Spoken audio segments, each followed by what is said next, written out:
আওয়ামী লীগের কার্যক্রম নিষিদ্ধ করার পাশাপাশি সামাজিক যোগাযোগ মাধ্যমে যারা আওয়ামী লীগের পক্ষে কথা বলবে তাদেরও গ্রেপ্তার করতে পারবে পুলিশ। আওয়ামী লীগের বিরুদ্ধে এরকম সিদ্ধান্ত নেয়ার পরে কি অবস্থা, কোন পরিস্থিতির দিকে যাচ্ছে?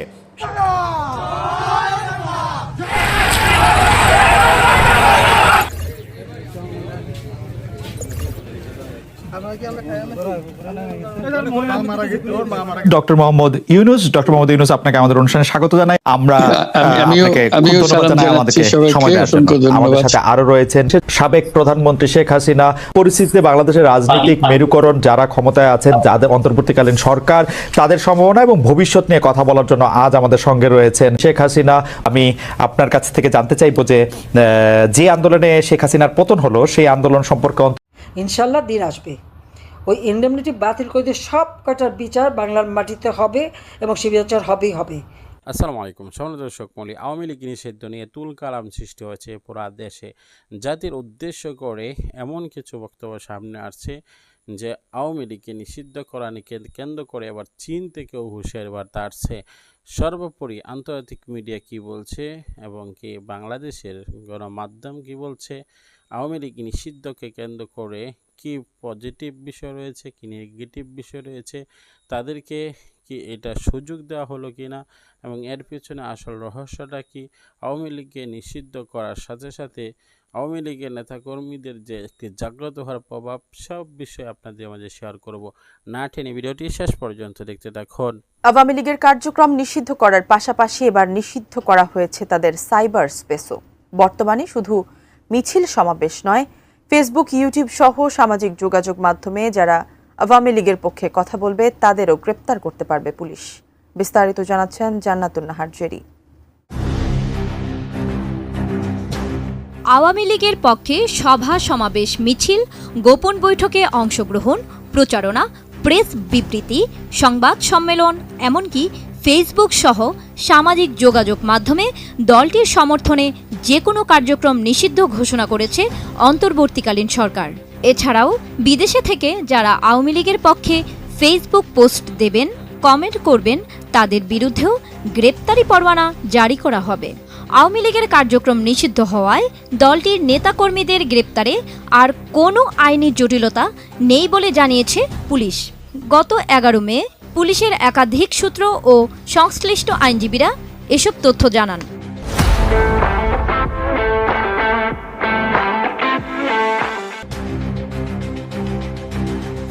ওই সূত্র থেকে জানা গেছে, সোমবার আওয়ামী লীগের কার্যক্রম নিষিদ্ধ করে সরকারি আদেশ জারি হতে যাচ্ছে।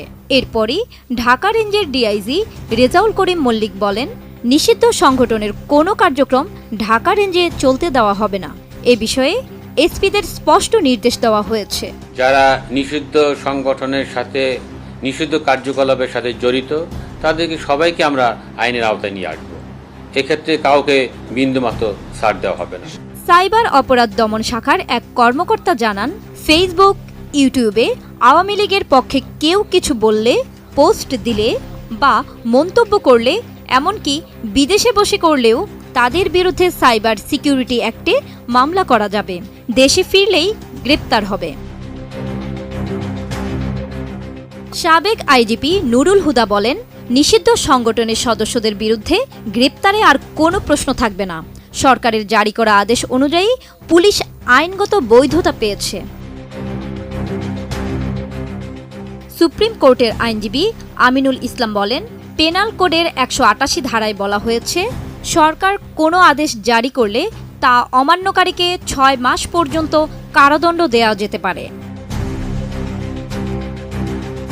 সরকার কোনো আদেশ জারি করলে তা অমান্যকারীকে 6 মাস পর্যন্ত কারাদণ্ড দেওয়া যেতে পারে। এদিকে অনলাইনেও আওয়ামী লীগের কার্যক্রম নিষিদ্ধ করার সিদ্ধান্ত হয়েছে বলে জানিয়েছেন আইন উপদেষ্টা আসিফ নজরুল। তিনি জানান, শুধু অফলাইনেই নয়, সাইবার স্পেসেও দলটির উপস্থিতি বন্ধে পদক্ষেপ নেওয়া হবে। সন্ত্রাস বিরোধী আইনের অধীনে সাইবার স্পেস সহ আওয়ামী লীগের যাবতীয় কার্যক্রম নিষিদ্ধ করার সিদ্ধান্ত গ্রহণ করা হয়েছে। ডাক ও টেলিযোগাযোগ মন্ত্রণালয়ের বিশেষ সহকারী ফয়েজ আহমদ তৈয়ব বলেন, পরিপত্র জারি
ডক্টর মোহাম্মদ ইউনূস, আপনাকে আমাদের অনুষ্ঠানে স্বাগত জানাই। আমরা আপনাকে ধন্যবাদ জানাই আমাদেরকে সময় দেওয়ার জন্য।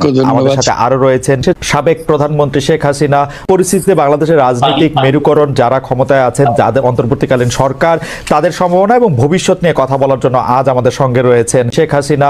আমি আপনার কাছ থেকে জানতে চাইবো যে আন্দোলনে শেখ হাসিনার পতন হলো, সেই আন্দোলন সম্পর্কে ইনশাল্লাহ দিন আসবে, ওই ইনডেমনিটি বাতিল করে দিয়ে সব কটার বিচার বাংলার মাটিতে হবে এবং সে বিচার হবেই হবে। এটুকু আমি অন্তত বলতে পারি, বাংলার মানুষের কাছে আমি এই কথা দিতে পারি। বাংলাদেশের থেকে এই আবর্জনা সব সাফ করা হবে।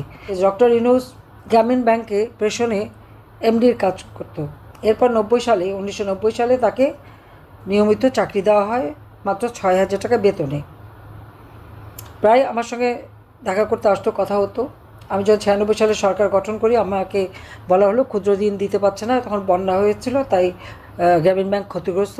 আমি তাকে 400 কোটি টাকা গ্রামীণ ব্যাংকে পর্যায়ক্রমিকভাবে দেই, ব্যাংকটাকে আরও ভালোভাবে সুচারুভাবে পরিচালনা করার জন্য। আর সেই সাথে গ্রামীণ টেলিফোনের ব্যবসাটাও আমি 3টা কোম্পানিকে দিয়েছিলাম। বিএনপির এক মন্ত্রী জহিরুদ্দিন খান সহ 3টা কোম্পানি পায়, সেখানে ইউনূস সাহেব রিওয়ার্ডটা দেওয়া হলো।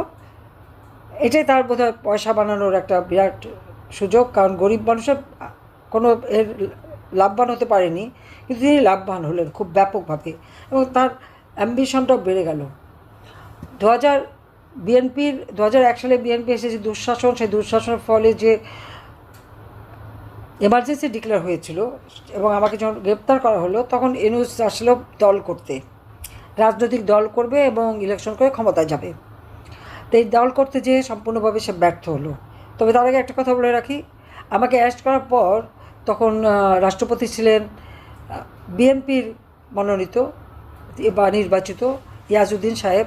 ইউনূস সাহেব ইয়াজউদ্দিন সাহেবকে যে ডক্টর ইউনূস বললেন আমাকে গ্রেপ্তার করেছে, সে খুব খুশি, বাহবা দিল এবং বলল যে আপনি A++ পাবেন। এবং তারপর ওনার দল করার চেষ্টা, এই দল করার চেষ্টায় ব্যর্থ হলেন, আর এই ব্যর্থ হয়ে ফেরত চলে গেলেন। কিন্তু তার আকাঙ্ক্ষা কিন্তু তখনও রয়ে গেছে, কীভাবে ক্ষমতা দখল করবেন। মুশকিল হচ্ছে যে ক্ষমতার লোভ, এই লোভের আগুন বা দেশ বিক্রির মুচলেখা দেওয়ার জন্য অনেকেই তৈরি থাকে। আজকে বাংলাদেশের মানুষের জীবনে সেটাই ঘটেছে। এই ইউনূস ক্ষমতায় আসার জন্য, ডক্টর ইউনূসের ক্ষমতার লোভের আগুনে আজকে সারা দেশ জ্বলছে। ডক্টর ইউনূস আজকে ক্ষমতা দখল করবার জন্য এহেন অপকর্মনাই না করেছে। সমস্ত জঙ্গি, সন্ত্রাসী, যুদ্ধাপরাধী তাদেরকে সে সাথে নিয়ে গেছে এবং সেটা প্রমাণ আপনারা দেখেন, কারাগার থেকে সমস্ত জঙ্গিরা মুক্তি পেয়ে গেছে। আর যারা ছিনতাই, ডাকাতি এবং মানুষ খুন করছে প্রকাশ্য দিবালোকে, এমনকি পুলিশ যদি তাদের গ্রেপ্তার করে, তার সাথে সাথে তারা ছাড়া পেয়ে যায়। আর কারাগার ভরে গেছে কাদের দিয়ে?